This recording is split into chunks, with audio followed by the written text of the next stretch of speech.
All right. Hello, and welcome to the Three Attic Network stream.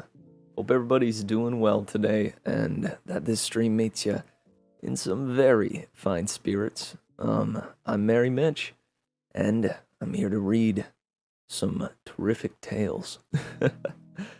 Let's see. I hope everybody's doing well. I am doing pretty good. I just got back from a little doctor's appointment, and I found out that what I thought was a perinicular infection was not, and that the doctor doesn't know what it is. So that's exciting. But I'm free from the rampant disease, and I've got my family here surrounding me, and I'm feeling good. Let's see. I also had the chance to run that D&D session with my family on Christmas Day, which was pretty darn cool.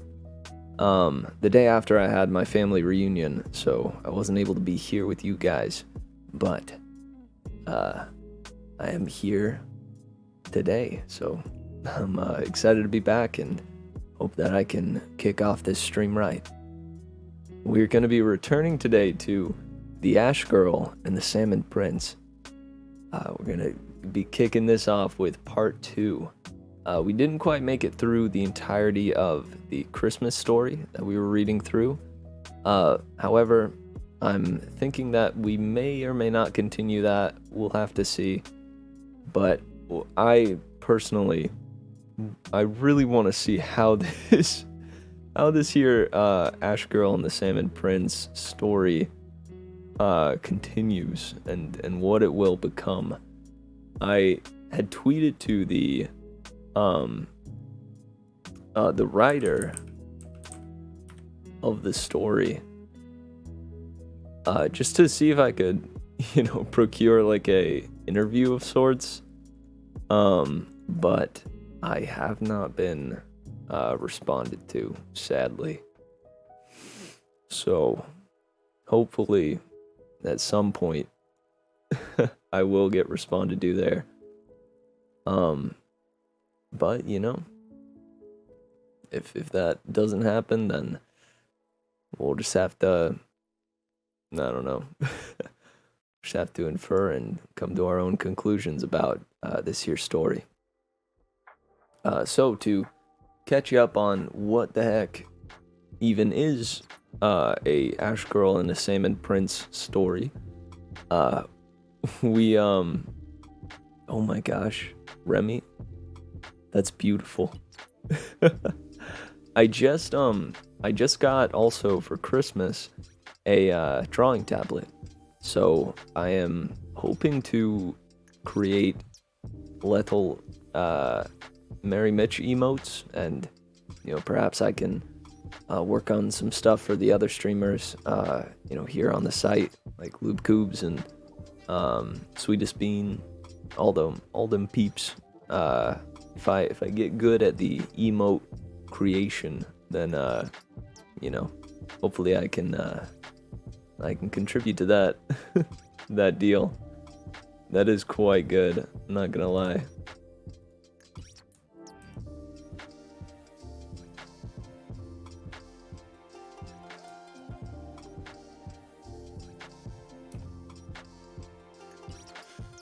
Hey, you have a little Wacom as well, Remy? Dude, tight. Man, I didn't know that you did some art yourself. Were you the one? Yeah, you were the one that created the Kingi emote. That's really good, honestly. Well done, well done. But apologies, I was about to fill you in on what happened with the Ash Girl and the Salmon Prince last time. So, this here story, there is a man and a woman who have 3 daughters. However, you'd think they only had 2 daughters because the youngest daughter is not looked upon well. She is the plainest of them all. Apparently, the other two daughters are fine as can be, or lovely and beautiful, but the third girl was just plain and kind of invisible to the family. And so the mother often told this girl to go clean the fireplace. And in fact, after she cleaned the fireplace, she would have to then sleep among the ashes. And thus she was called the Ash Girl by her family and by all of those that knew her. And so when the fisherman Papa was out fishing and caught a salmon, he realized that this salmon was going, "Hey, yo, stop. Stop, put me back. Put me back." And he was like, "Holy heck, it's a talking fish." And they had a little conversation about how the salmon was in fact a prince and was the prince of all fishes. You know, like the top dog amongst all the fishes, and thus apparently has magic powers that could grant any wish. So the fisherman was like, "Shoot, dude, I just wish to get home. Like, I was just fishing. I didn't know about no salmon princes. I wish to get home." So the salmon's like, "Yeah, sure, you're sparing my life. I'll get you back home safe and sound." The fisherman dad gets back home. His wife is like, "What the heck are you doing? You've wasted this great potential. You caught a salmon prince. He asked you, he offered you a great wish, and you just asked to go home? What about dowries for our daughters? A cozy cottage to live in? You know, what about us? You were only thinking of yourself." And so he's like, okay, I'll go back and like I'll try to find him. All right. And so he does find this salmon prince once more and goes, "All right, so I'm gonna need a cozy cottage. I'm gonna need a 2 dowries for my daughters, and yeah, that's about it." The salmon prince is like, okay. Now you say you have daughters. I, being a fish, have heard of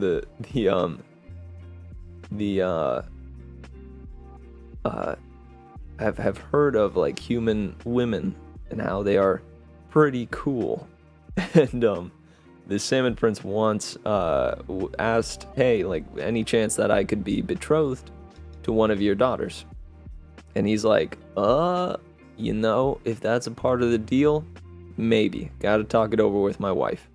So he says, "Hold that thought." He goes back, talks to his wife, and his wife is like, "Yeah, you know, we got that. We have a third daughter, right? Shoot, just give her, give the salmon prince her.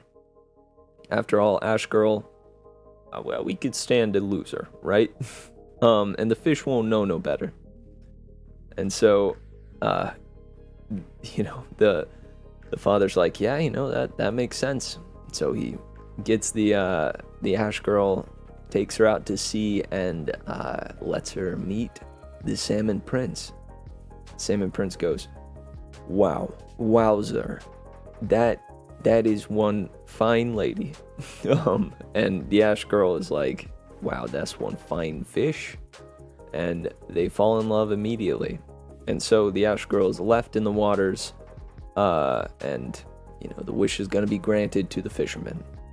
But you know, they come across some complications. The girl is like, shoot, fish, I'm gonna drown." And so he's like, "Oh, well, it's your dress. Just take off your dress and, you know, you'll be fine. You won't have to worry about swimming." So she's like, "Oh, but I can't.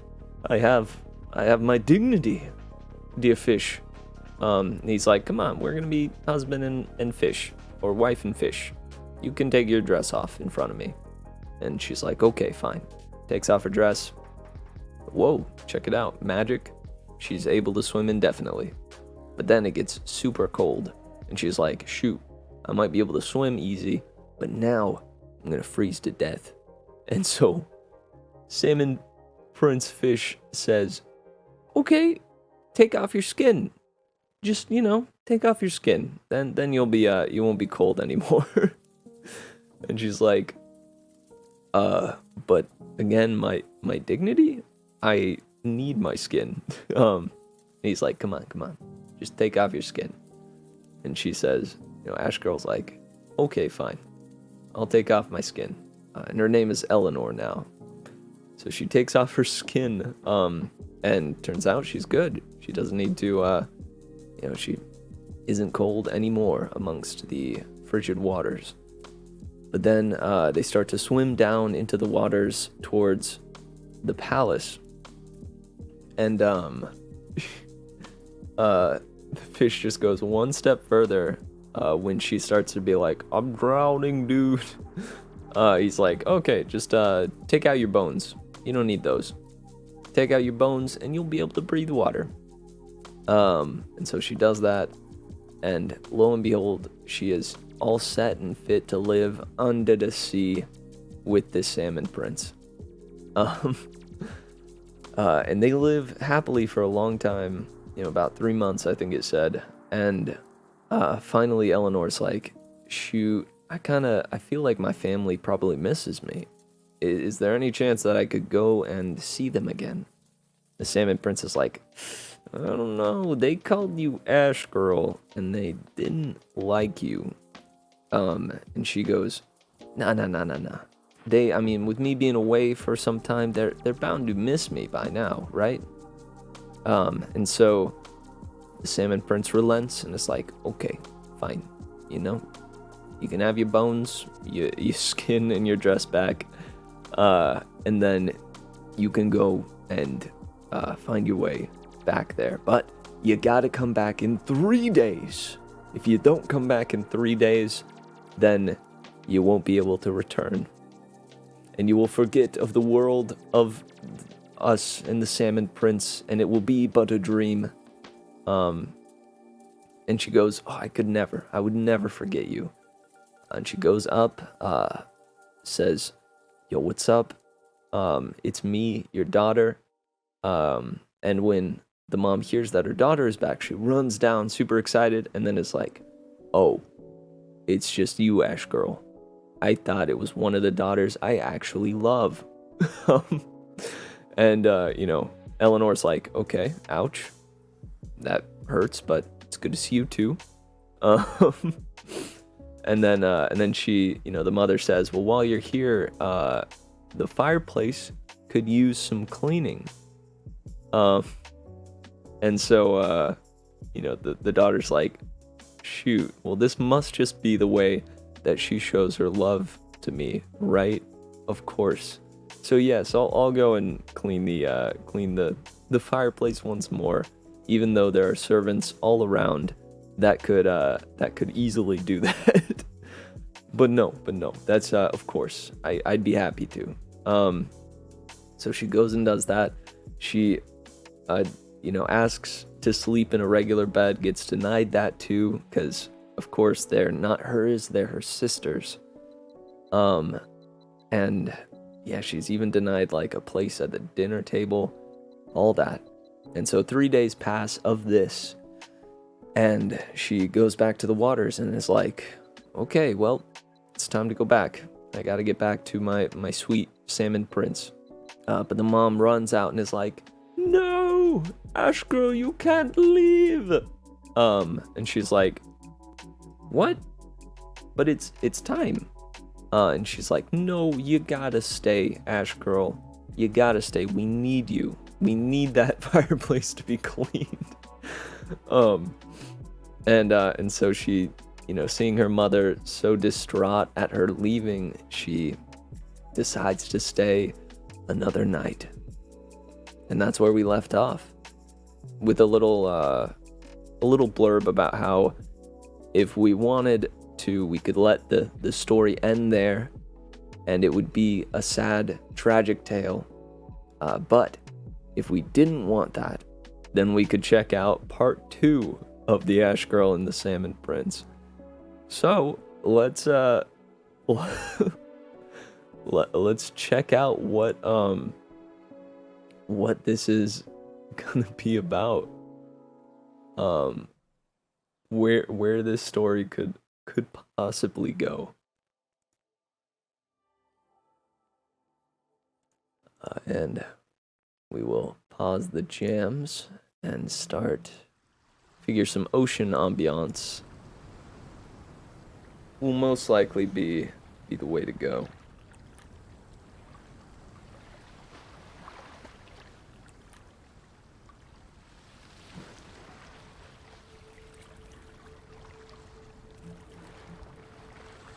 All right. And as always, this ambiance comes to us from Tabletop Audio. A beautiful, beautiful site that I go to just to work on, like, writing and D&D prep and such. I'll put this on and it'll get me in the zone. So, without further ado, this is The Ash Girl and the Salmon Prince, Part 2, by P.H. Lee and Rachel Swirsky.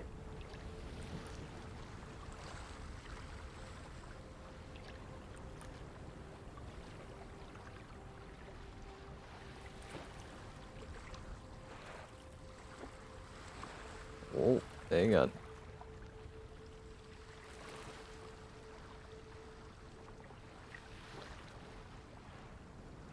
Let's take the zoom down one. Alright. Now, where were we? Ah, yes, of course. When we left our tale, Eleanor, happily married to a salmon, the prince of all fishes, had gone back to visit her family on the shore. Under the duress of her cruel mother's manipulations, she had overstayed the 3 days and 3 nights she had promised her husband. When she awoke on the morning of the 4th day, it seemed to her that her time beneath the sea had been only some dream or fantasy. A tidbit of some story she had heard, to be forgotten in the morning.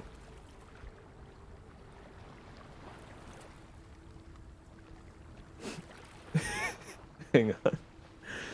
Kingy, I gotta mention what you said. This is the story of a girl who tore her skin off to live in Aqua World.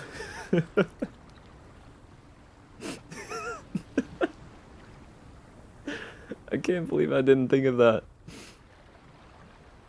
Too good, man. Nicely done. Some months passed, and every day the Ash Girl went to work in her mother's house. And every night, sleeping in the ashes of the fireplace, she dreamt about a palace beneath the sea, and a husband that loved and missed her.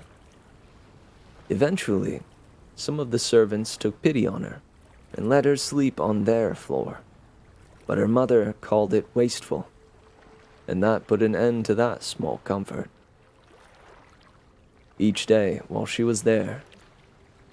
Hey yo, Sammy, I'm glad you found the 3 Attic stream. Welcome to the chat, yo.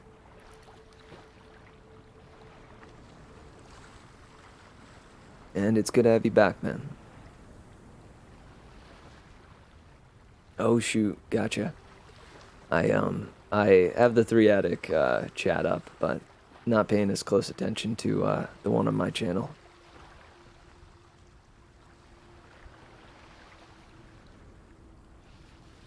Each day, while she was there, it seemed a greater storm blew in through the breck, until at last the weather was so bad that the wind blew between the stones of their snug little cottage, and they could barely set foot outside for fear of the wild ice and waves.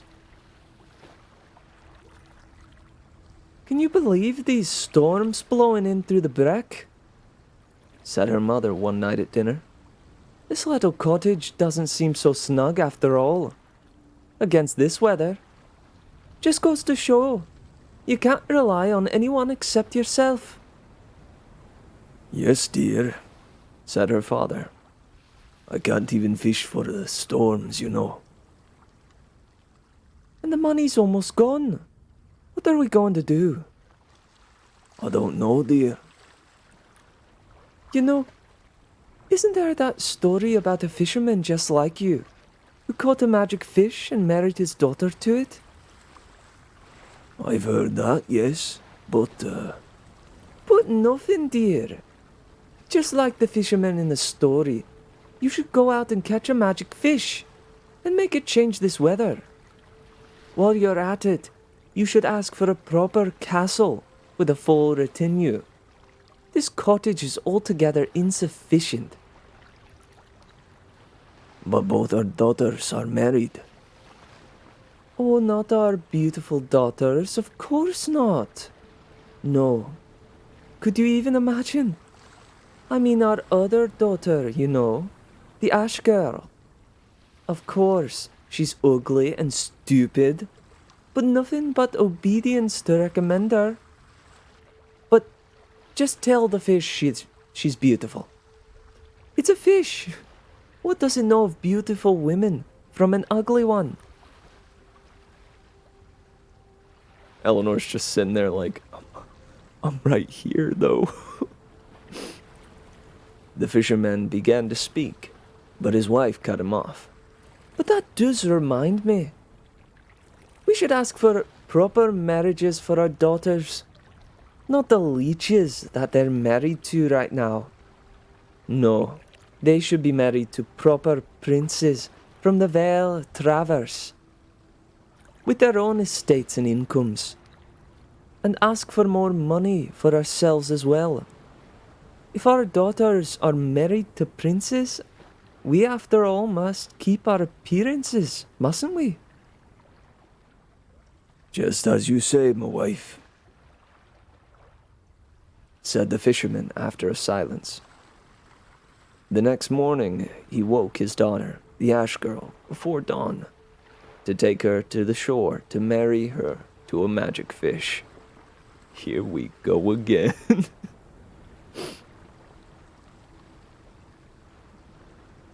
"It's time to go," he said quietly, so as not to wake her mother, and once she had gathered her things, took her out into the storm.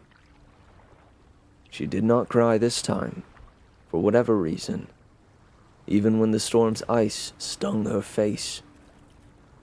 Perhaps she had been dreaming of her husband and their home beneath the waves. Perhaps in her heart, she remembered his love for her. Or perhaps she simply felt that a cold death in the sea was better than the life she lived in her mother's snug little cottage. In truth, I don't know. Whatever she felt that morning, looking out at her father casting his nets upon the grey and storm-torn sea, is not told in this story. At least, not as I have ever heard it.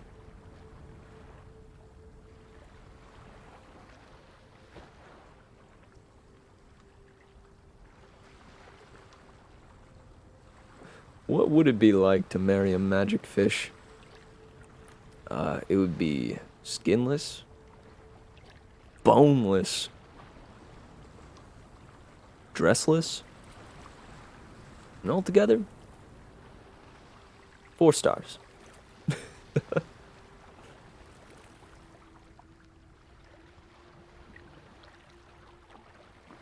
Her father struggled to lift up his waterlogged nets, and she came out to help him to shoulder them and cast them into the waves. As soon as the nets were on the water, he called out to the fish he knew from the story. "O Lord of the sea, hearken to me. My wife wants a wish. Please answer my plea. A castle and riches are what she requires. How can a husband refuse her desires? O hearken to me, great Lord of the sea.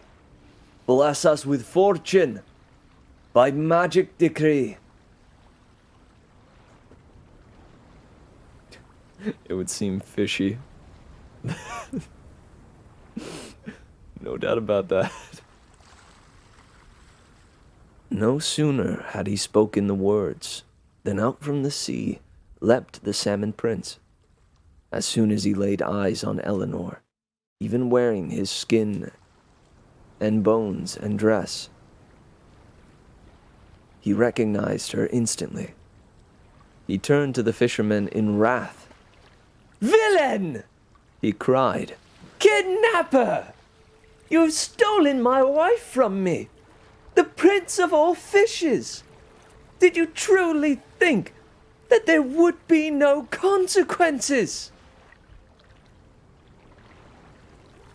But for her part, as soon as Eleanor glimpsed his red and rainbow scales, his princely bearing, the majestic arc of his leap through the air, she remembered everything about him, his palace, and their life beneath the sea.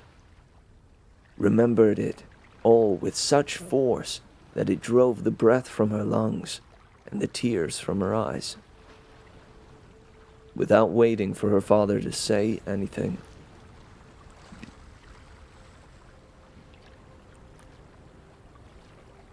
she stripped off her dress and her skins and her bones and leapt into the water in the pure form of her soul. "Please," she said, when she was once more in the water, "do not punish my father for these wrongs. If my parents have kept me over long, it is only because they did not understand about the magic. It is only, surely, because they love me too much to let me go."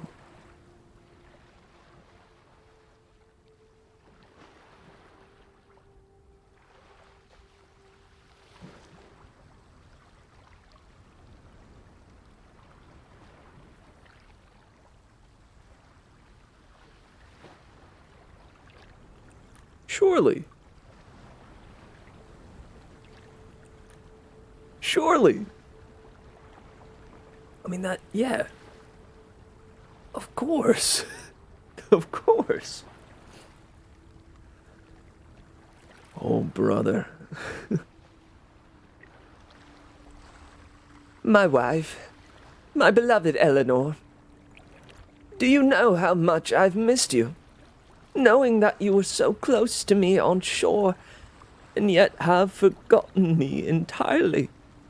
In every night of these long months, I have tossed and turned and suffered, and I can only imagine how much worse it was for you. Be he your father, or be he a stranger, this man has wronged me all the same, and such should pay the price for it. Please, my husband, spare him.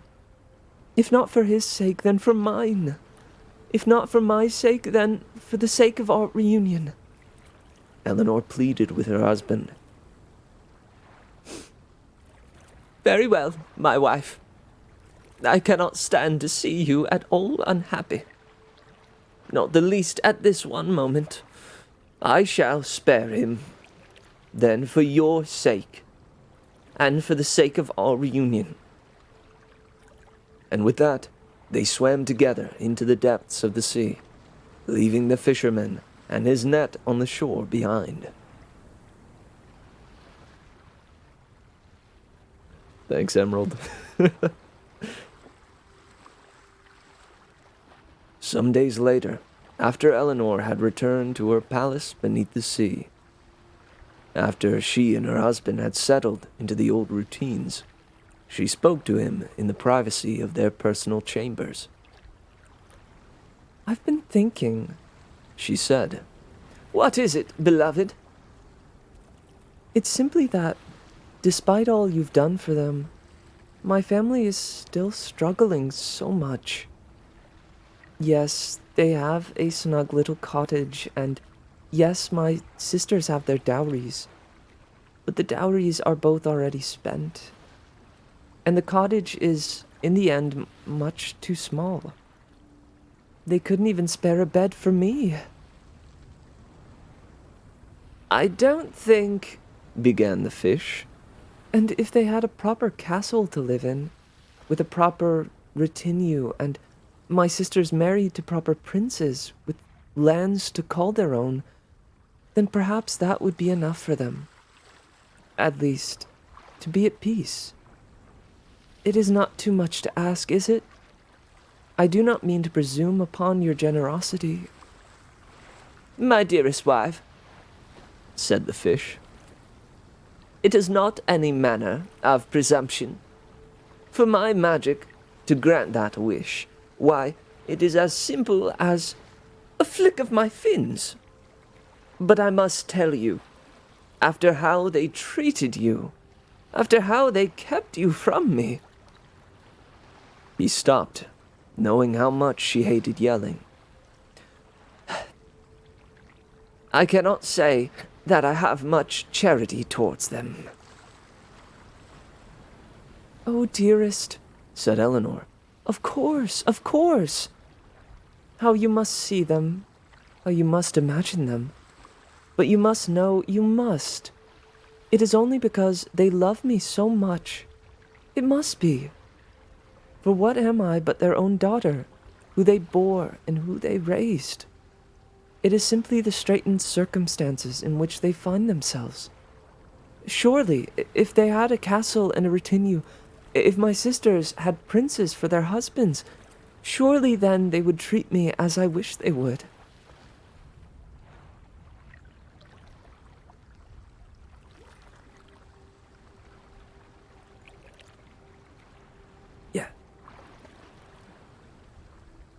Yeah.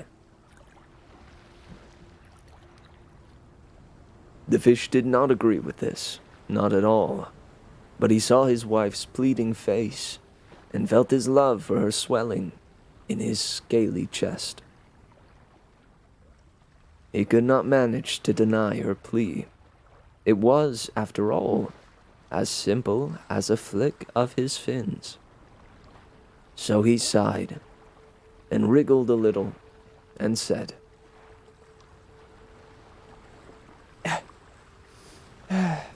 It is done.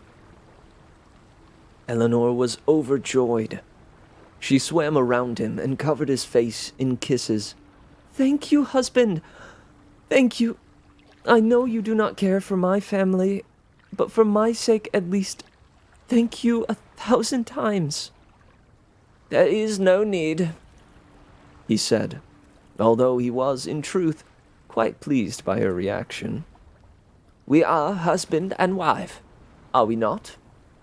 What's mine is yours, and what's yours is mine, for better or for worse.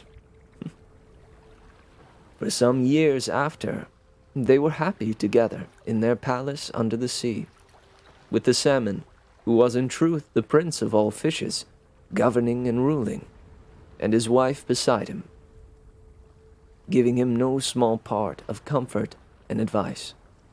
A human wife, she bore him great schools of salmon children that he could know and raise and adore in his own lifetime.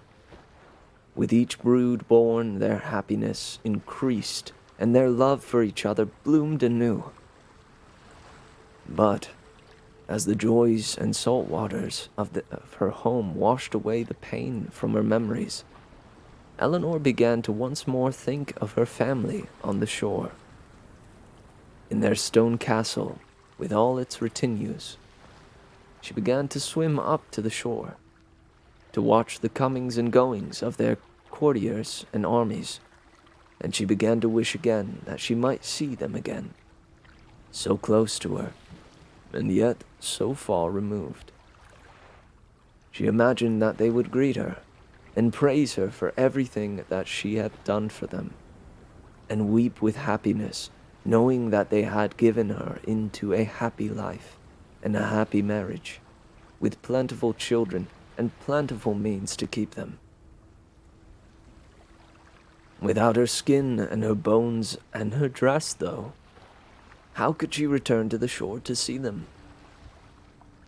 But even as she looked for them in every place, save for the room her husband kept aside for himself, she could not find them anywhere in the palace. At last she sought out her husband. "Dearest husband," she said, "father of my beloved children, I have it in my heart to once more visit my family on the shore, but I cannot find my dress or my skin or my bones. I have looked in every place, and I cannot find them. Could it be that you again put them in the single room that is kept aside for you?" "Oh, wife," said her husband, "I shall not lie to you. It is true that I have once more set your bones and skin and dress in the secret room that is set aside for me. I set them there because I was afraid, whether that they might meet some injury, or that you might glimpse them and yearn once more for your family on the shore. I cannot rightly say." "Indeed it is so, my love," said Eleanor. "But even without glimpses of my skin and my bones, in my heart I still yearn to see my family on the shore. It has been years. Of course I still love them. Of course I now miss them." "Of course," said the fish, keeping his countenance calm. "So if I might, beloved, beg only a few days of time away, to see them again, to feel once more the love of my human family." "Oh, wife," said the fish, "in truth, I can only begin to understand you. I am a salmon. My parents died in the breeding of me. My brothers and sisters are but strangers to me still. My only inclination to return home is an inclination to my death. But through you, through our beloved children, I see now the love that a family must have. If the same love binds you to your parents that binds us to our children, then perhaps I can begin to understand, although I still cannot fathom how cruel they have been to you. If it were our children, even the smallest of our fry, I could never treat them so."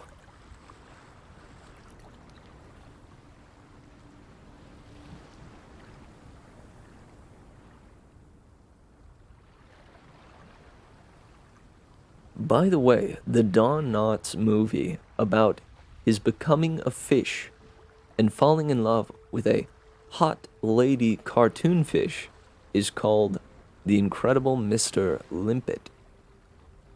And it is absurd. I don't think I've ever even heard of that. Hang on. Hold the phone. There it is.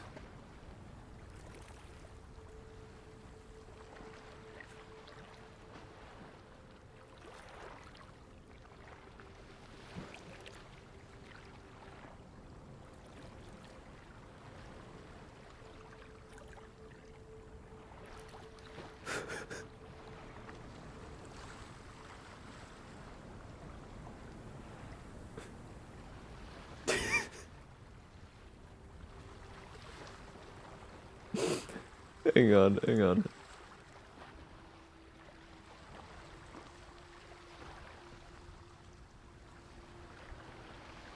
Hold up a second. Ah, no.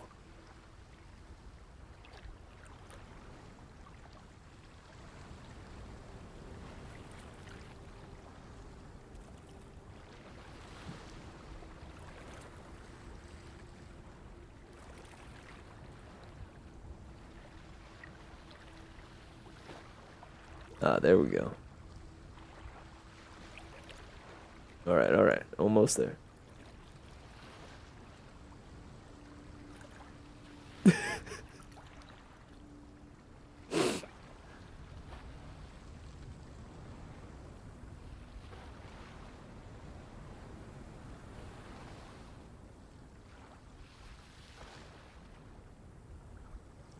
Huh. That is, that is Mr. Limpet.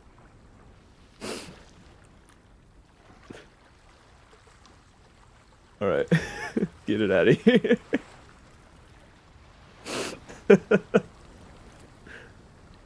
Oh, dude.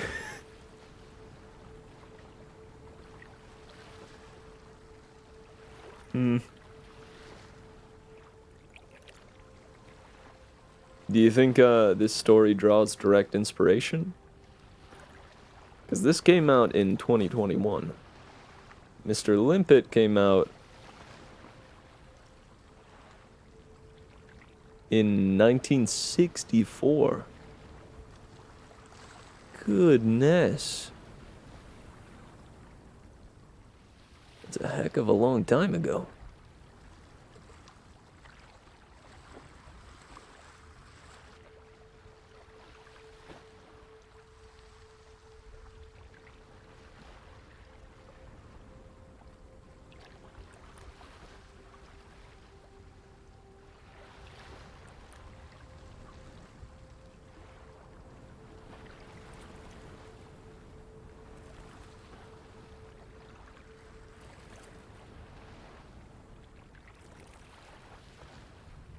Alright, sorry. I am browsing incredible Mr. Limpet gifs. I'll get back to that later.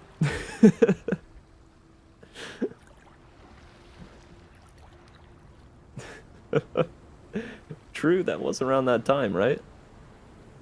Huh.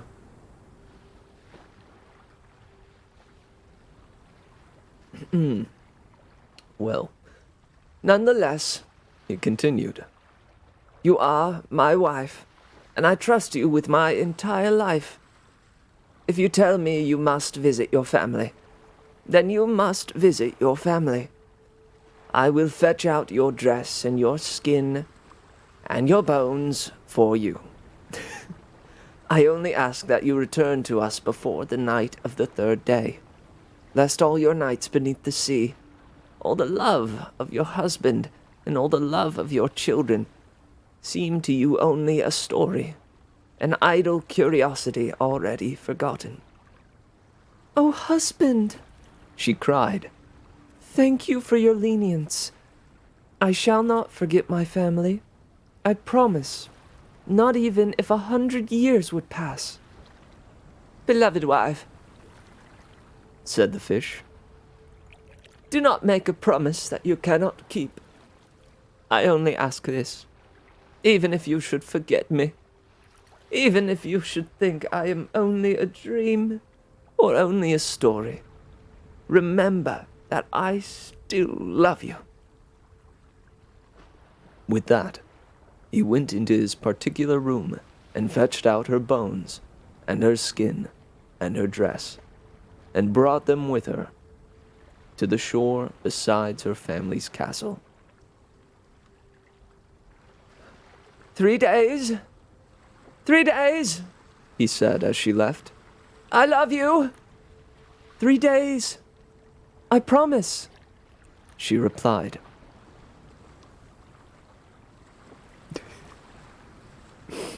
Yeah, hold up. I gotta go retrieve my wife's skin and bones and dress.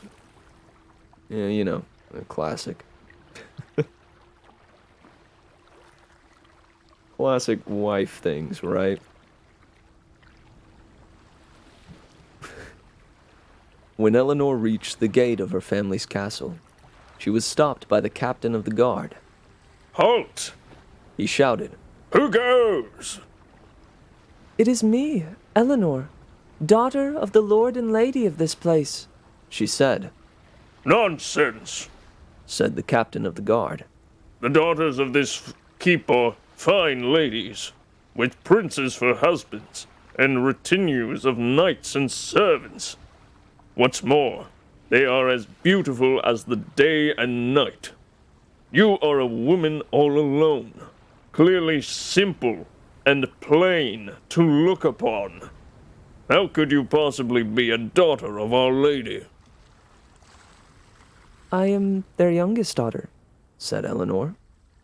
who she married to a magic salmon, the prince of all fishes. Surely she must have mentioned me. I quite doubt it, said the captain. He wanted nothing more than to return to his weird game. Wire game? Weird game? What is a wire game?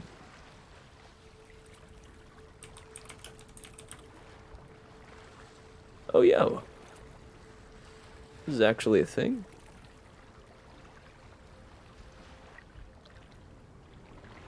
There's a sports person named Gavin Weir.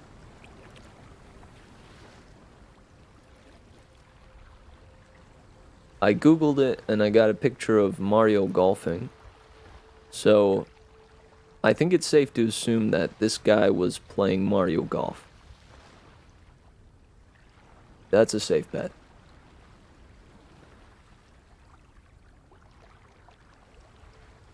It's hard being a fish. My wife always wants another set of skin, and I'm like, you can only wear one at a time. Am I right, fellas? Or am I right?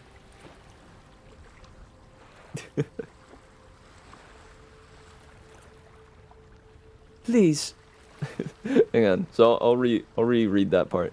He wanted nothing more than to return to his game of Mario Golf. Please, said Eleanor. if you would only go and tell the lady of this house that her daughter, who loves her and obeys her, has returned. If you would just do that for me, sir, I promise. She was so sorrowful and so desperate that the captain at last sighed. Very well, he said, and headed toward the main of the castle. Eleanor stood outside the gate for hours, her skin twisting in the cold sea breeze, until one of the guards took pity on her and invited her into the guardhouse. There's not much of a fire, he said, but you're welcome to share it, lady. Thank you, she said. I shall tell my mother of your kindness. The guard blanched. Oh, no need for that, lady. Just enjoy what little warmth we've got. And mind you don't disturb the captain's Mario Golf game.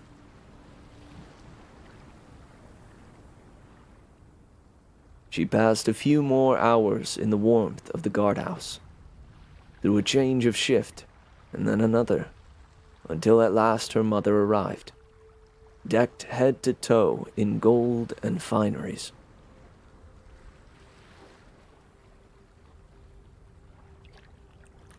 Here you are, she said when she saw her daughter.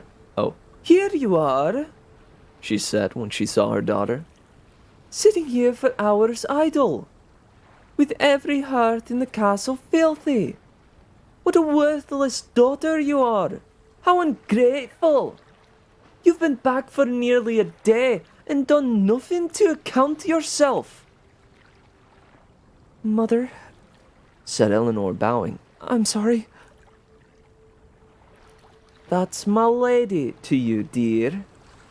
After all, I am the lady of this place, am I not? Of course, my lady. Well, fine then. No more of this chitting and chatting. We have no time to waste. Not since I had to send your father away. Idle hands cost time and money. Get yourself to work. But my lady, said Eleanor, correcting herself. Your castle has so many retinues of servants. How is it that cleaning the hearths still falls to me? Your daughter just now returned home from beneath the sea. Oh, my dear, said her mother. Don't call your home some dreary crab beneath the sea. This is your home, and always shall be.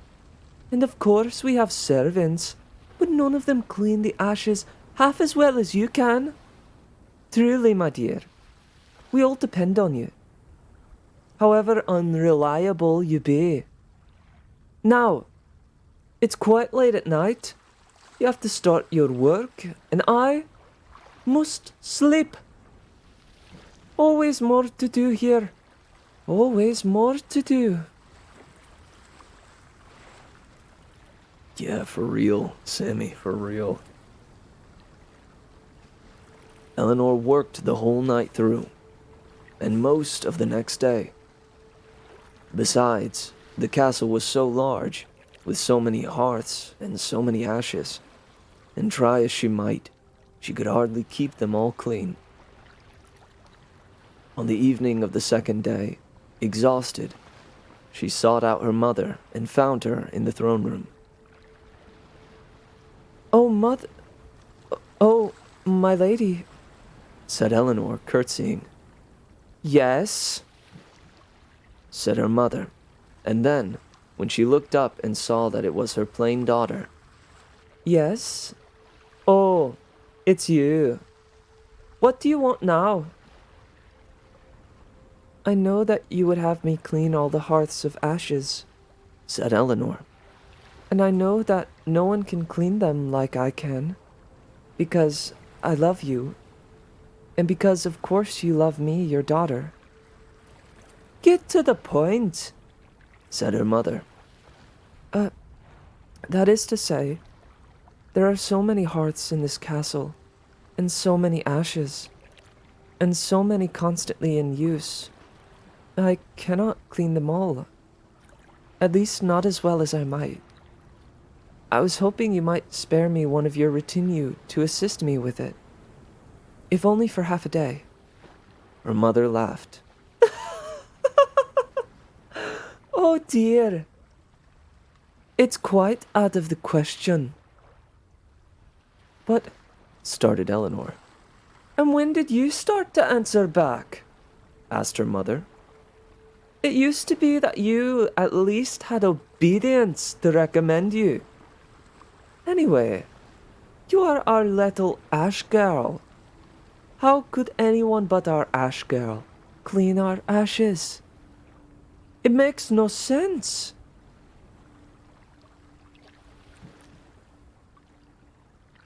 My name is Eleanor now, Said Eleanor.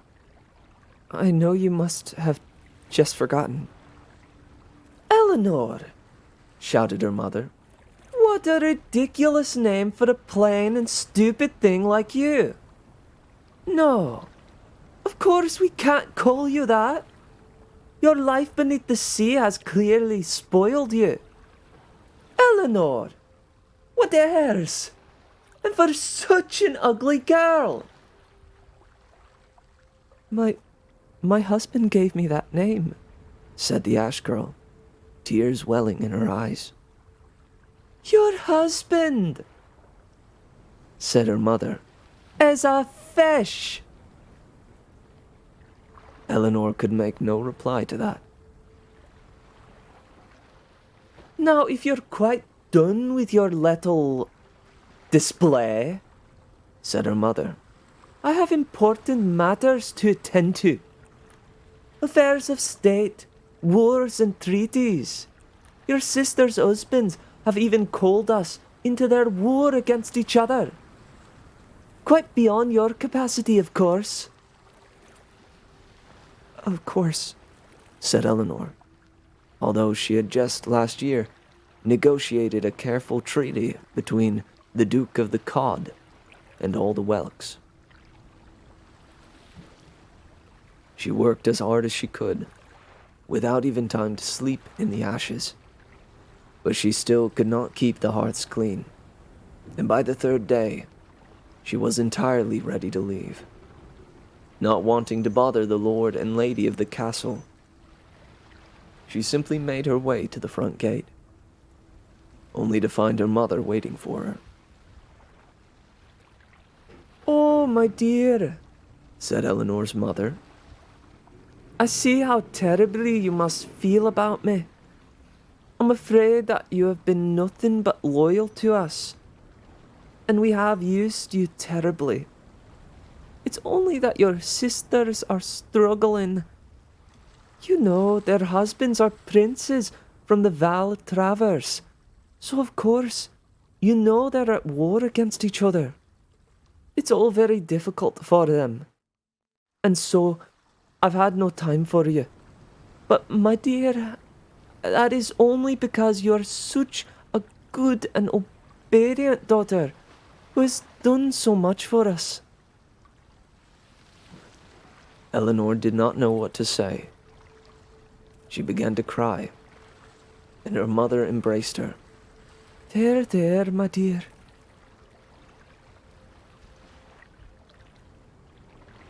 We are beset by so many troubles in our life. If only we had some of that wishing power from beneath the sea. Like in the stories about the magic fish. Some true magic to call our own. Then we could resolve our difficulties, and then I would have time to show you how much I truly love you.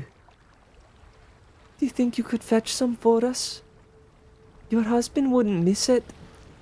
Surely. And he wouldn't need to know. That's a good girl. Still crying, Eleanor tried to think. She thought about her husband beneath the sea, about the single room he kept aside for himself,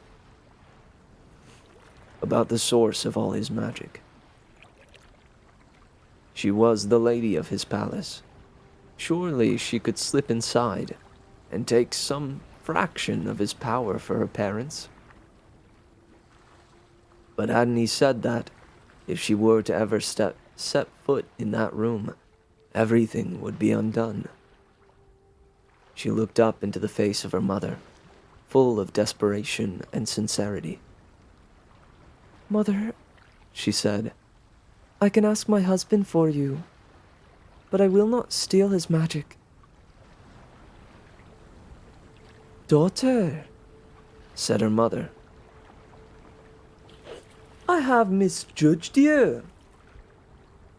I have thought that you were loyal, but I see now that you were only stupid. What do you owe your fish of a husband?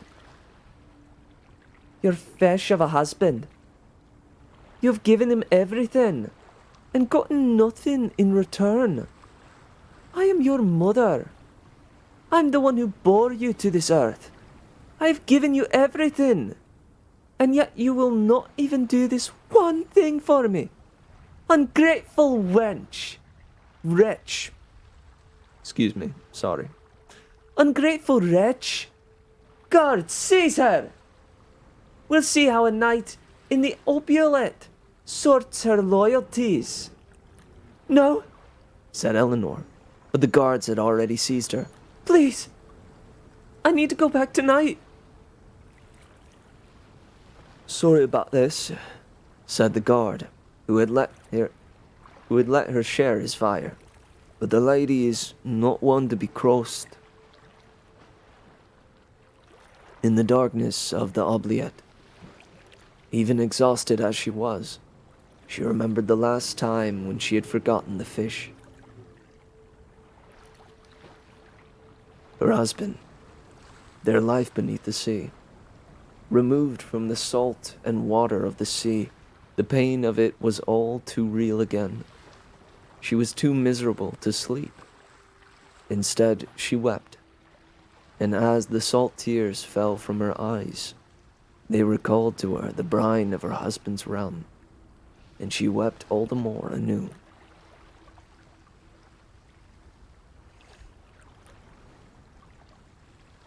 Oh man. Oddly enough,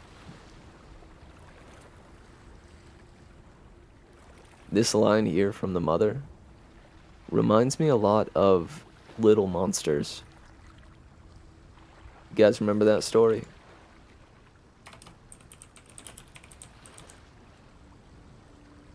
Oh, whoops, not the film. Small Monster. Whoops. Ah, whoops. You guys remember this one? By E. Lily Yu. with that line about, I'm the one who bore you to this earth. I've given you everything.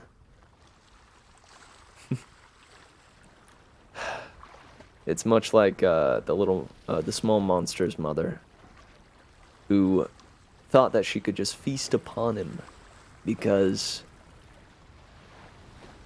he was her son. Little monsters. Yeah, little monsters. It's a little bit different. This goober. Classic. That was Howie Mandel? You're kidding.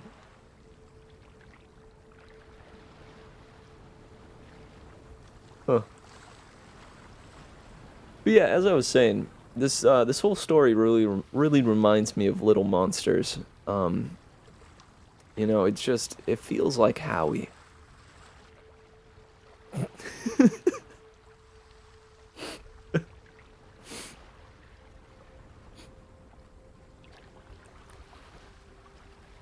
All right.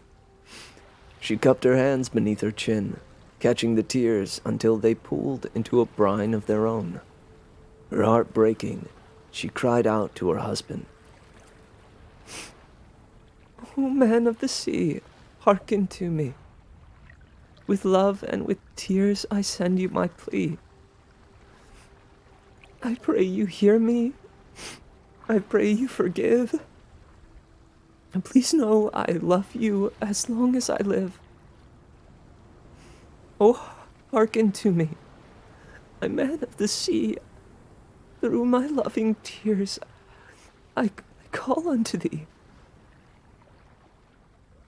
No sooner had she finished her rhyme than her husband appeared before her, leaping up from the brine of her tears in the darkness of the oubliette.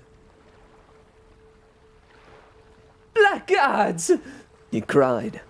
Kidnappers! Eleanor embraced him with her human arms. Oh, husband, I thought I would never see you again.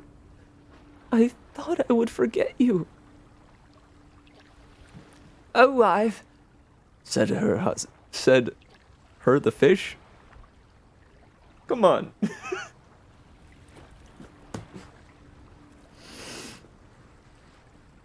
come on. Oh, wife, said her the fish. Do not ask me again for their mercy. As for their trespasses against me, I am not a prideful fish. Those at least could be forgiven. But for their trespasses against you, my heart, my wife, my love, for their trespasses against their own daughter, no, those cannot be forgiven. Not even for your sake. Not even with 10,000 tears. I do not ask that you forgive them, said Eleanor, though it grieves me to see my family come to harm. I only ask that you spare at least their lives, that I might hope that they will one day regret what they have done to you, that I might hope that they might one day come to love their daughter. Very well, said the fish. It is already done. The fish was as good as his word. In the distance, there came the sound of a great storm, and after that, the swell of a great wave, which crashed around the castle and swept the whole of it right out to sea, alongside Eleanor and her husband. Her the fish is my favorite character.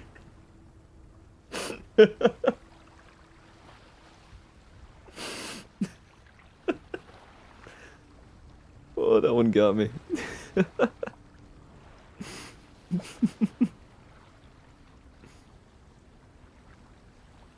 Some days after the storm had passed, after Eleanor had returned to her palace beneath the sea, After she and her husband had settled into the old routines, she spoke to him in the privacy of their personal chambers. "I've been thinking," she said. "What is it, beloved?" "It is only," she said, "that so much of my mistreatment was because my family had no magic of their own. And so, of course, they needed it from you. But perhaps, if my mother and my sisters were married to fish princes of their own, with their own sea magics, then we could all be equals. Peers below the sea and peers above it. Then, perhaps, we could all be on better terms." "I do not think," began the fish, but then stopped to think it through, even though his wife did not interrupt him. "Actually," he said after a time, "I wonder if you might be right, my wife. And it may solve our other problems. With our marriage, legends of human wives have only spread among my peoples. There are surely lords among the clams and fishes that might seek such an alliance. If not for their true love of a human wife, then to marry into the family of the Salmon Prince, Lord of the Seas and Lord of the Streams. With such an alliance, we could unite the waters for a generation or for more." "Oh, husband!" she cried and embraced him. "Yes, then," he said. "It is decided. I shall send the messages in the morning." Weeks later, Eleanor's family gathered on the shore, awaiting their new and magic bridegrooms.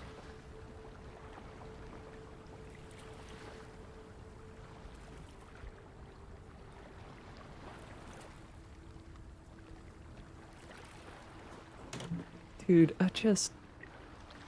this is a story.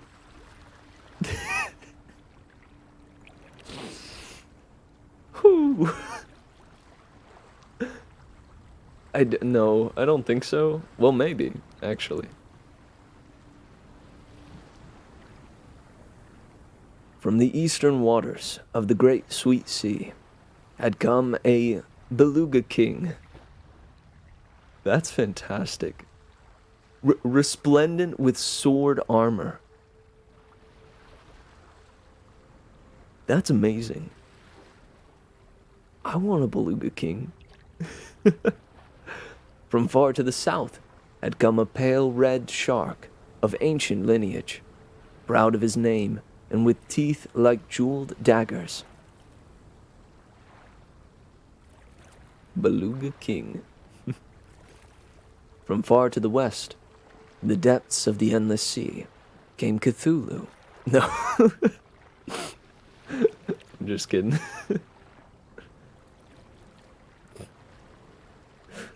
Had come some vast and quiet creature, bearing a lantern in search of his true name. Huh. That's a lanternfish. Eleanor, clad again in her bones and skin and dress, spoke gently to her sisters each in turn.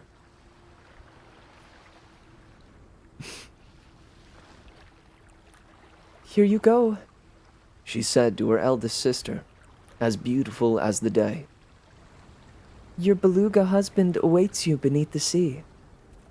But you cannot go in your dress. Think of how it will tangle in the waves and drown you. Do not worry for your modesty. Your husband shall soon know you in your nakedness. Leave off your dress and step into the sea."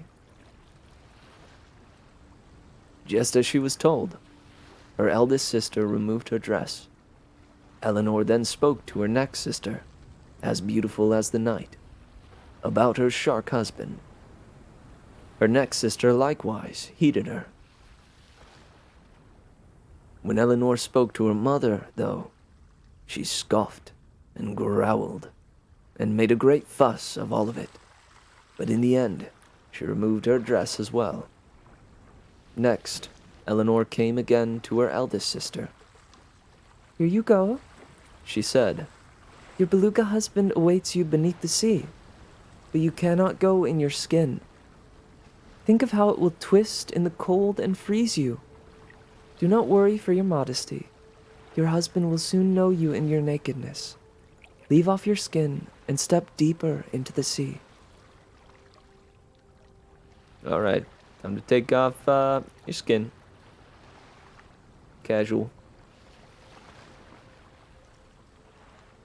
Yo, wonder if Cthulhu grabs his skin and bones before he emerges from the sea. I guess if he needs to blend in. Do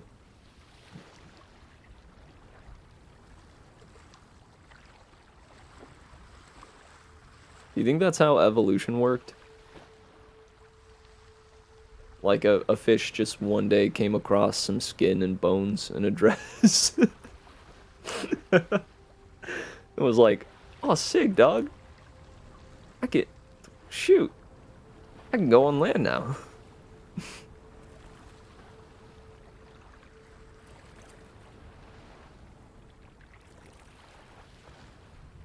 When Eleanor spoke to her mother, though, she scoffed and growled and made a great fuss about all of it. But in the end, she removed her skin as well. Next, Eleanor came again to her eldest sister. "Here you go. She said, Your beluga husband awaits you beneath the sea." Dude, something about beluga husband.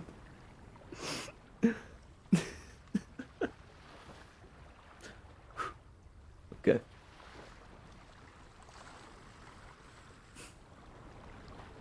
"Your beluga husband awaits you beneath the sea, but you cannot go in your bones. Think of how the brine will crush and choke you. Do not worry for your modesty. Your husband will soon know you in your nakedness. Leave off your bones and swim freely in the sea, in the shape of your own pure soul." Honestly, this is amazing. I think this is one of the best stories I've read. On, at least on this channel.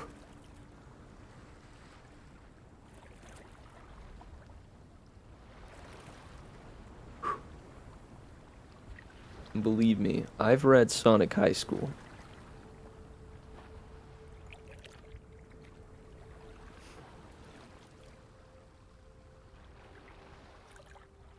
Just as she was told, her eldest sister removed her bones and swam into the sea, in the shape of her own pure soul. As soon as he saw the form of her soul, the Beluga King fell instantly in love with her.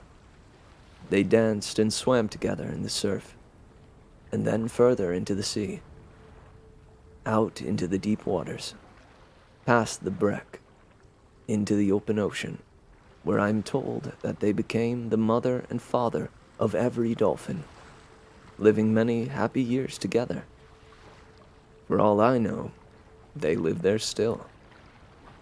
Eleanor then spoke to her next sister about her shark husband, and just as she was told, she removed her bones and swam into the sea in the shape of her own pure soul. As soon as he saw the form of her soul, Pale Red Shark fell instantly in love with her. They danced and swam together in the surf, then further into the sea, out into the deep waters, through the veiled traverse and the 7 oceans of the Southland, to the warm rivers of the cities of gold, where I'm told that they became the mother and father of every manatee, living many happy years together. For all I know, they live there still. Do you think any of their children were named Barbara?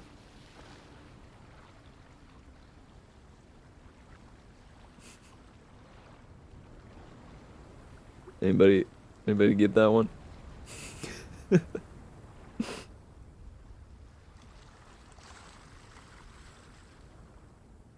Last, Eleanor spoke to her mother, but when Eleanor told her to take off her bones, her mother stamped her feet.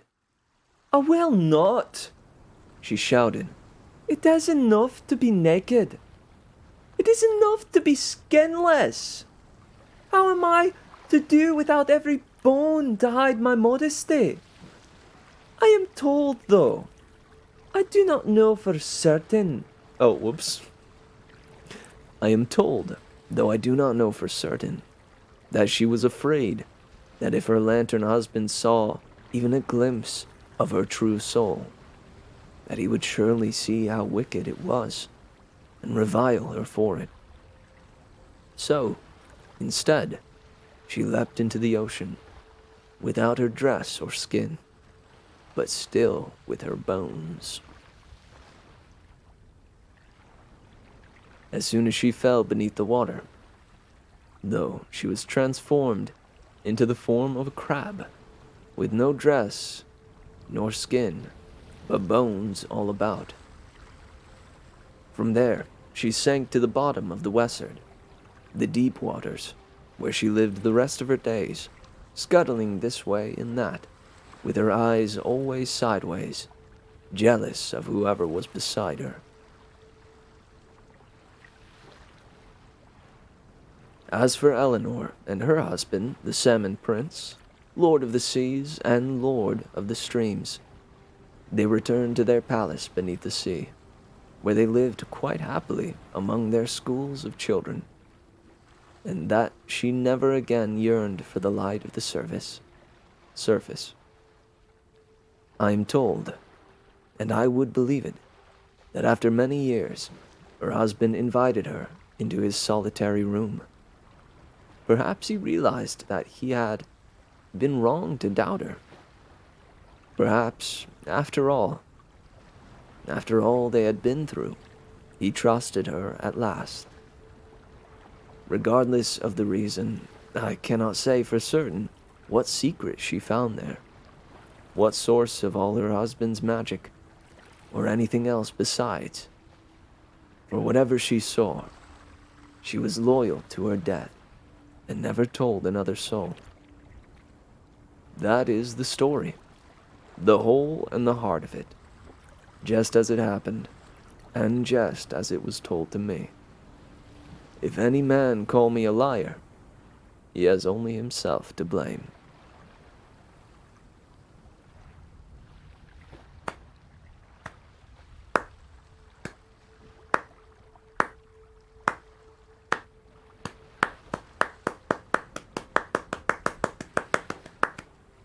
Whew.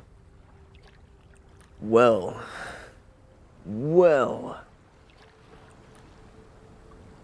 That was amazing. I'm being genuine here too. That was amazing. Because the main thing that I want to know is, and it's what I messaged the author. It's what I messaged Rachel Swirsky, was just like, when you guys were writing this, was this just like a fun romp into telling like a fairy tale that is ridiculous but is so thoroughly entertaining? Like, was it meant to be like a bit a bit out there? Yeah, for real. It's like it's genuinely left me speechless.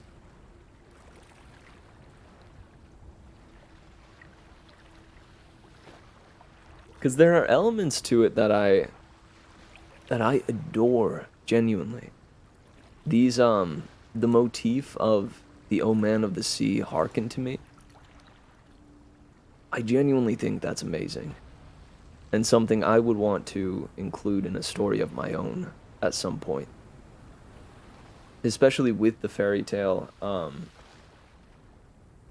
the fairy tale path. To have something like this that carries all the way through to the end and pays off, isn't just like an element to it, but has a real payoff at the end here. That's something that I think is hard to pull off.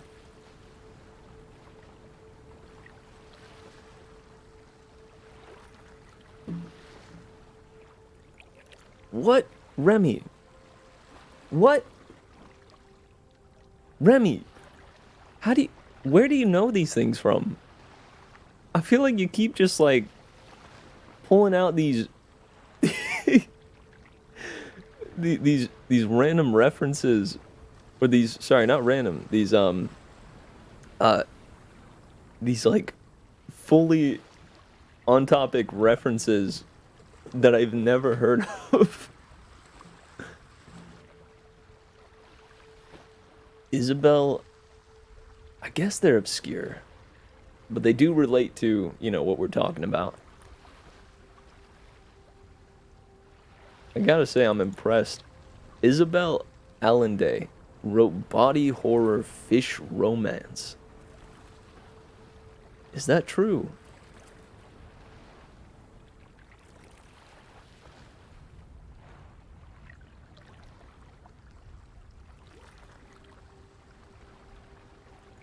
Hang on. I gotta copy the name and look this up.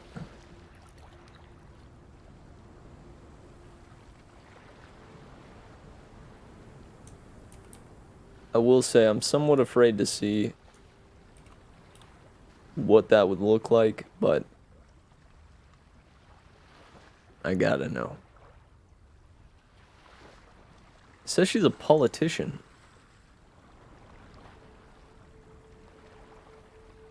Allende's novels are often based upon her personal experience. Alright, well, guys. Isabel Allende, I think she's married to a fish. I hate to break this to you. Oh no, she wrote magical realism stories, like Water for Chocolate was probably her biggest one.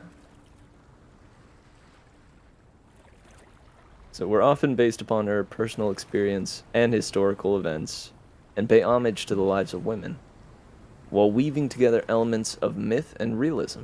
Oh, snap, okay. So, alright. So they do have to do with their own experiences, but it mixed in there is, some fantasy elements. I can dig that.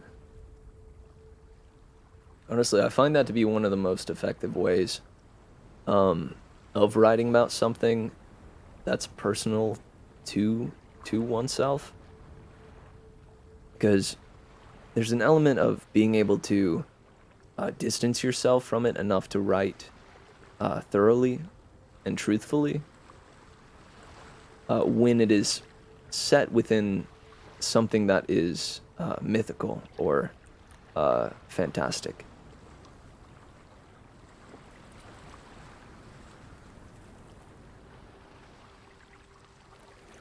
Because I don't know if anybody else has tried to do this, but if you sit down and like write something that you're wanting to release to the public that has to do with like a really difficult thing that you went through, some kind of trauma, it can be hard, especially if it's something that doesn't show you in all too great a light. We all got those rocky points in our histories where we've done something we never thought we would. But I think putting it in a fantasy or a fairy tale can help to be sincere.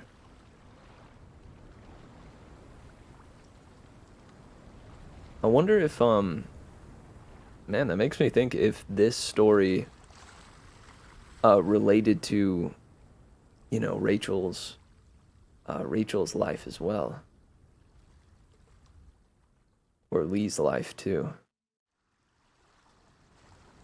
Like, do you think either of them had, histories of just being really mistreated by their families?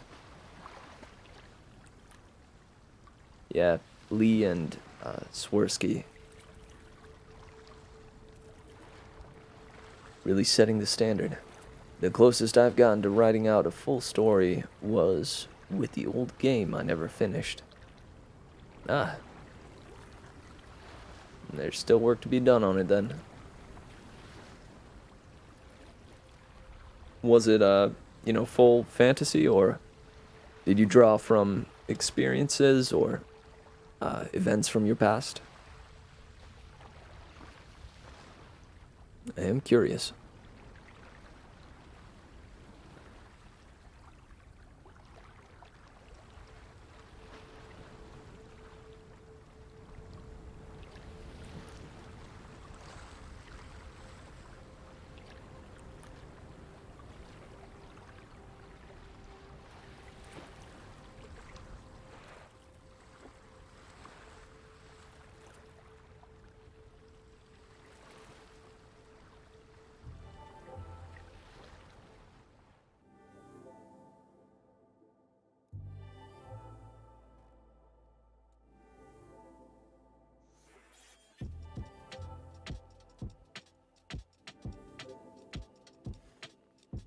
I remember the story idea that you sent in the server. Goodness, not offhand, man. I'll be honest.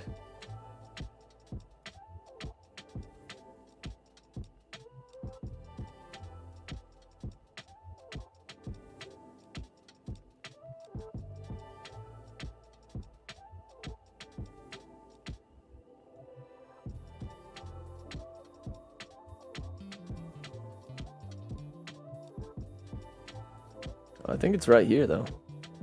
It was sent in September.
The idea that everyone needs a balance.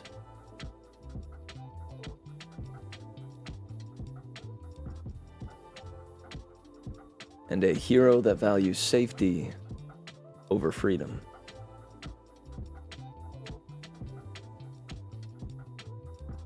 And, well, it's important to clarify, though, does the hero value his own safety or the safety of all? Safety of those he loves? Safety is a little bit broad there.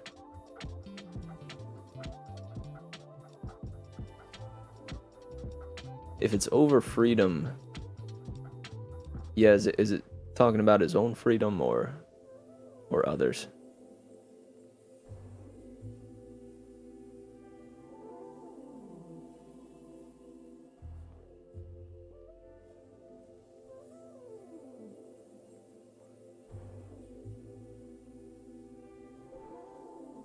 Oh yeah. Nah, that's okay.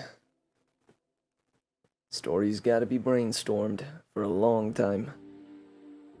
Keep thinking on it.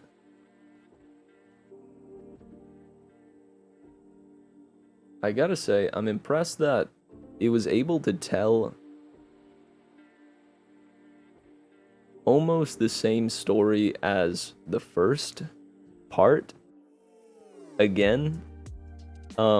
but this time with like a few changes. And I understand why they did that. You know, the repeated you know, difficulties, or the repeated story kind of nails in that these characters aren't going to change. Which I don't know how I feel about. And even at the end of the story, the characters didn't change. The mother was still jealous and afraid, and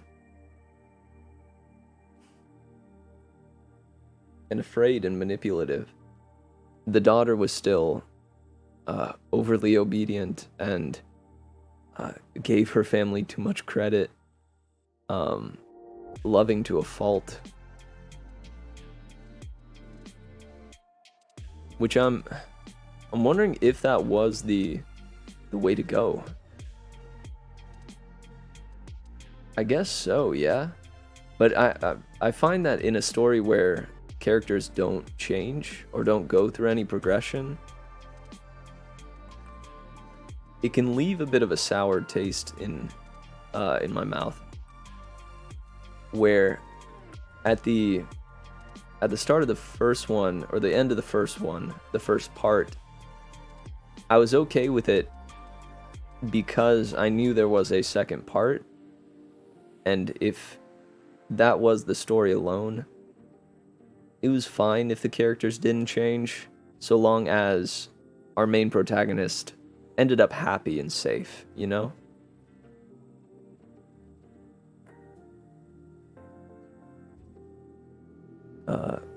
Oh wait, I missed a message. But the premise is he is emotionally damaged because of the stuff he went through, and he wasn't sure what to do other than to try to take action in some way, which leaves him being taken advantage of. Mostly by people who know better and tell him that even though what he might be doing seems wrong, the overall outcome is that everyone around the region is safe.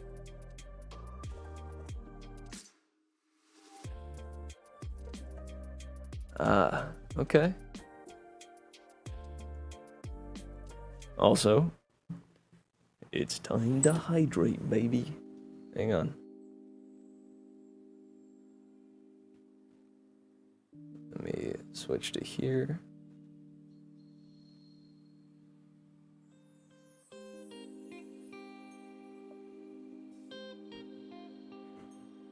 It's time for hydration.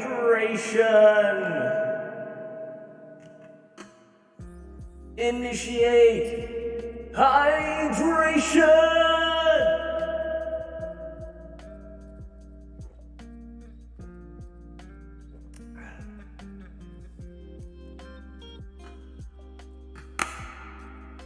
This has been the hydration portion of the stream.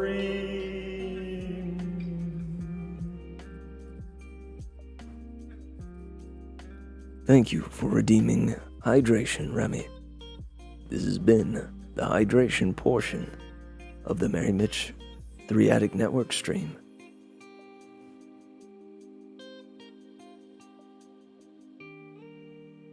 And your story's gonna have a sad ending.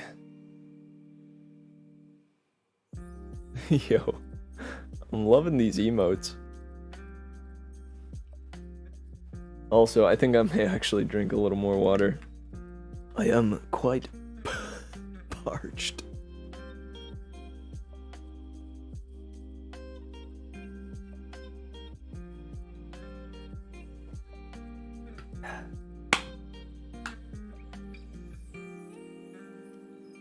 Also, check it out. I got a sick new water bottle. Look at this thing. It's like futuristic. Super easy to hold. Fits a bunch of water. Huge canister. Indeed. Indeed.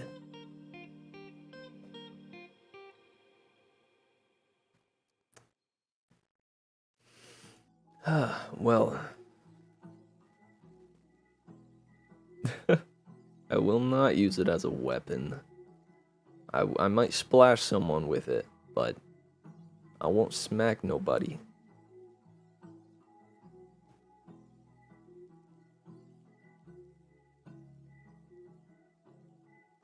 Hmm.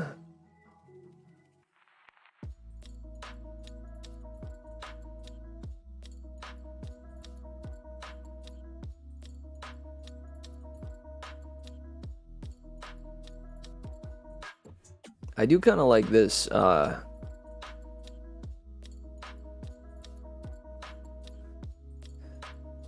do like the theme throughout it of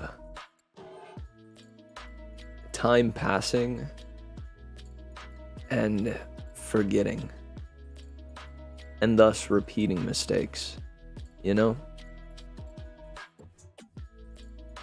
Because I feel like that happens quite a lot.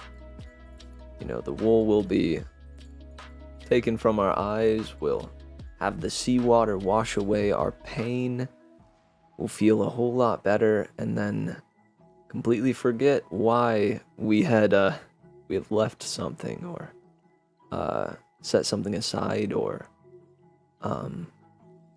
cut something out, or left somewhere, any number of things. And then whenever we head back, we have like a romanticized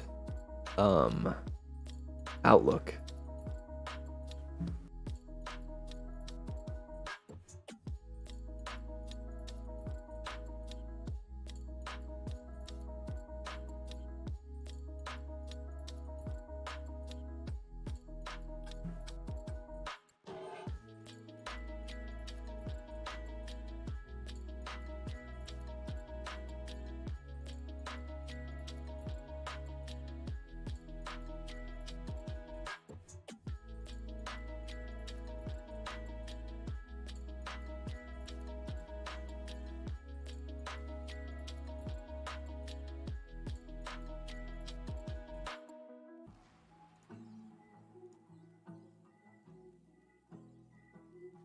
Yeah, I know,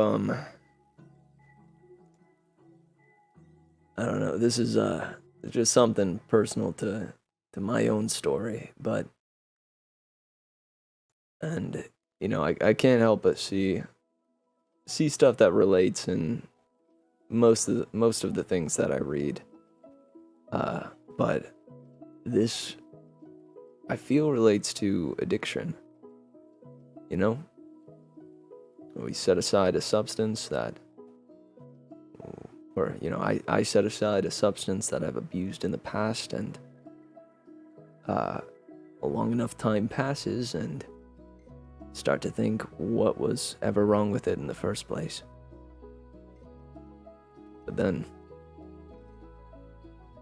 if an addict goes back, it will become very apparent very quickly. It's, different from most people, but at least, the experience will be different, but similar for most addicts.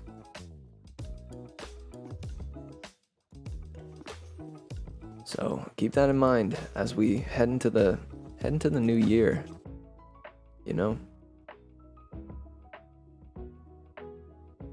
If you left some place or left something behind and ended up better for it,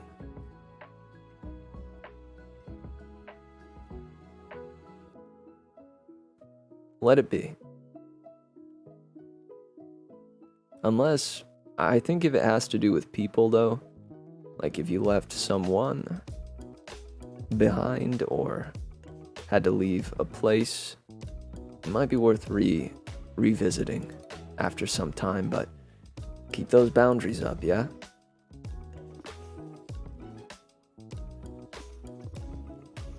Yeah, especially with all the mind tricks your brain plays. For real. Because I think one of the saddest things in this story is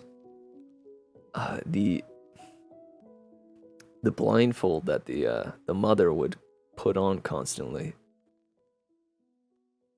The manipulation of that mother, and the fact that, you know, she didn't see it and nobody would point it out to her. It's terrifying, right? A lot of times we end up just like hurting ourselves or others around us, and nobody says a word. Your conscience might crop up every now and then, but it's a little too easy to just shove it down. The ring. Is that like a ring where people fight, or a ring like that people wear? Oh, yo, cool man. Sorry, one of my best buds is over on my channel's chat. Hey, love you, man.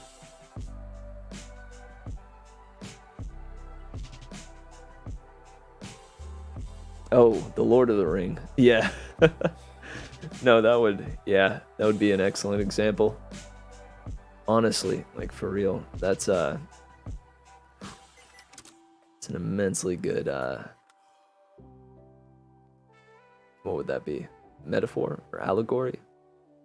It's kind of direct though, because might not really be a metaphor, because the ring just straight up causes addiction instantly. The One Ring, that is.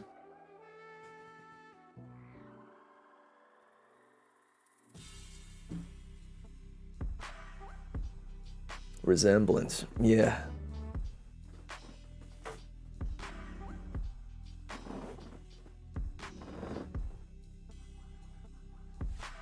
Man. So oddly enough, you know, this seemingly ridiculous tale, there is some stuff to pull from it. Some things we can learn. Also, did anybody catch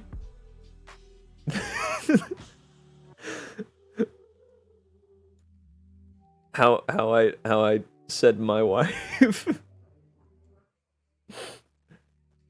It might have been obvious, it might have not.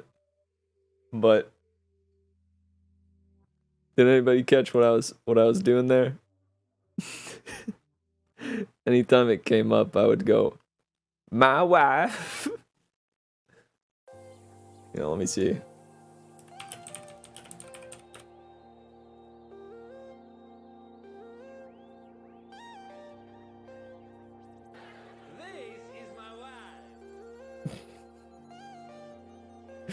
It's a it might have just been because the impression was not was not good, but or wasn't clear enough.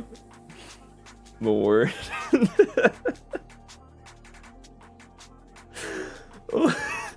Each time I came this close to making the Prince salmon just straight up bow red, but I just decided against it.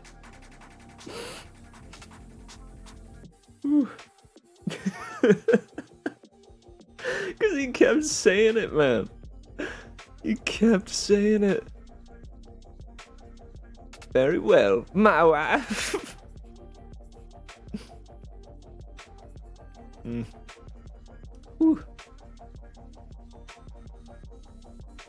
Also, I think that ending is pretty slick. I like the concept of her weeping and in so many tears that it forms a pool in her hands. Because that actually is like somewhat feasible, right? Like if someone were to cry enough, you could fill like your cupped hands, right? Think that's possible? Has anyone tried to do that? I feel like I would see that in like a YouTube challenge video. big caps lock. I try to cry for so long that it fills my my hands. I couldn't, man. Hi, welcome to today's video, where I cry for so long that that it fills my hands. That it fills this 3-gallon bucket.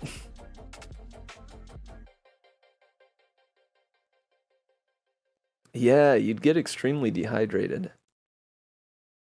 For real. I didn't even think about that. Huh.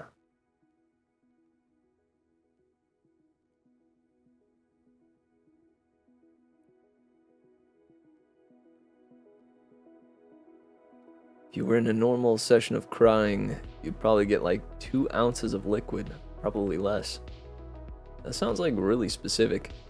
Obscure fact, you have 3 types of tears. And the ones you cry when you're sad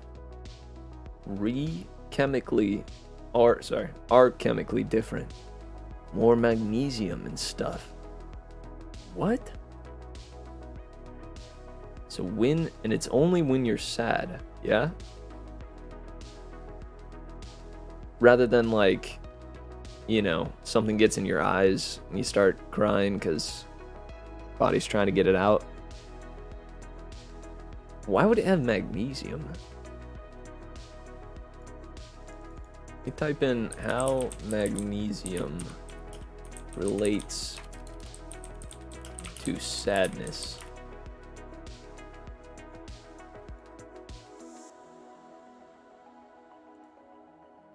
Symptoms of magnesium deficiency. Now we're talking.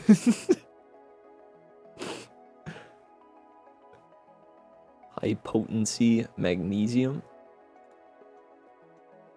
Got just a picture of magnesium here.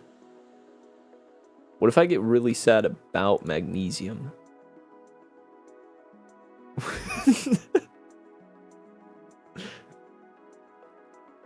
Like 98% water for each of them. Yeah, I would think so.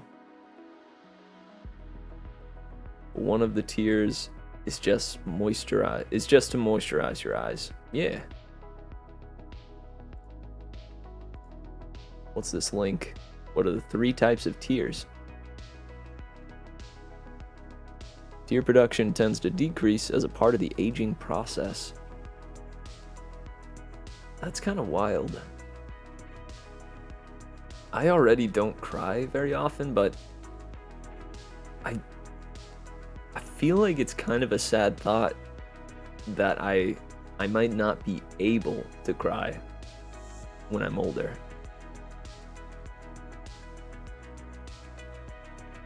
Maybe is that to like offset the sadness that comes with age?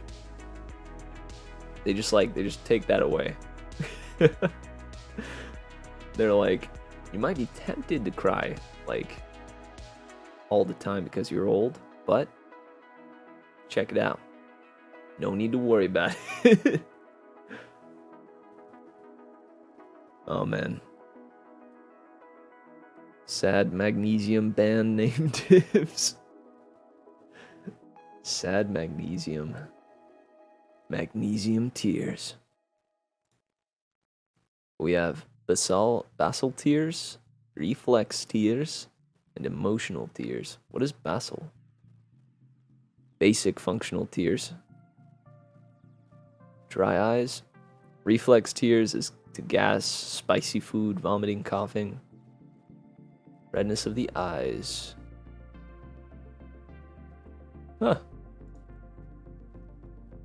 Word.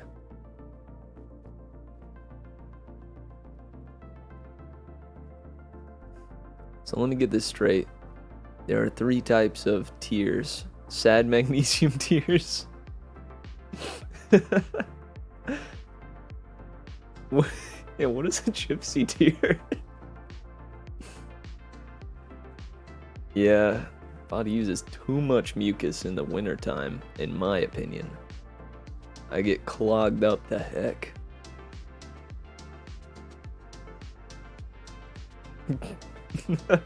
Me too, Remy. Crocodile tears are kind of the bomb.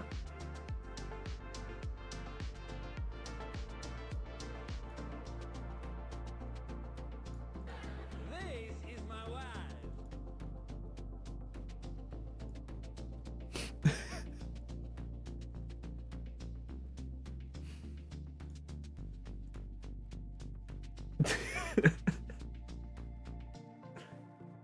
He does? Borat talks about gypsy tears. Huh. Oh, also, before we go for today, I really wanted to make sure I looked into what are the other tales of the Great Sweet Sea. I gotta know. So we have Anne of Rags. That's by P.H. Lee. Frost's Boy. Frosty Boy. The Bear Prince. And then we already read the best one. But I have a feeling the others might be good too. Oh, shoot. Your belly doesn't make enough mucus, and it makes your stomach hurt. Dude. F.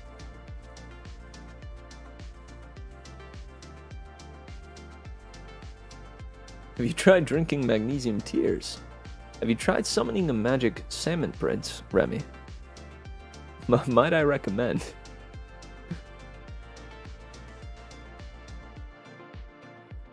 Alright, well, I will read these through. Read these little, blurbs about each of the stories, and perhaps we'll be reading about a new prince, a bear prince, a frosty boy, or an Anne of Rags next time. Yeah, dude, there we go. Find yourself a salmon prince. Shed your, take off your dress, your skin and bones, and mucus will probably go with it, yeah? Wait, that means she might have shed her skin and her bones and her dress, but she still got mucus. That's rough. Parrotfish cocoon themselves in mucus to sleep. Then they wake up in the morning and eat the mucus cocoon. Oh man. Nothing like a hearty breakfast in the mornings. Oh boy. That is rough. Alright, well.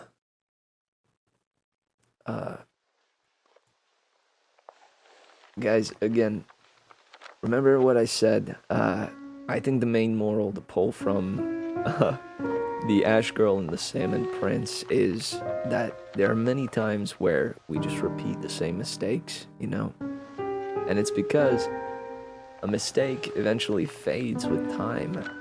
We forget its severity, and then we go and make that same mistake again. So in the new year, I pray that both I and you would not make the same mistakes, but instead find new successes. Well, I'll see you guys next time. Remember to take the merriment we fished up today. Let it set you at ease as you go into the rest of your day and the rest of the stream, and let it carry you into tomorrow.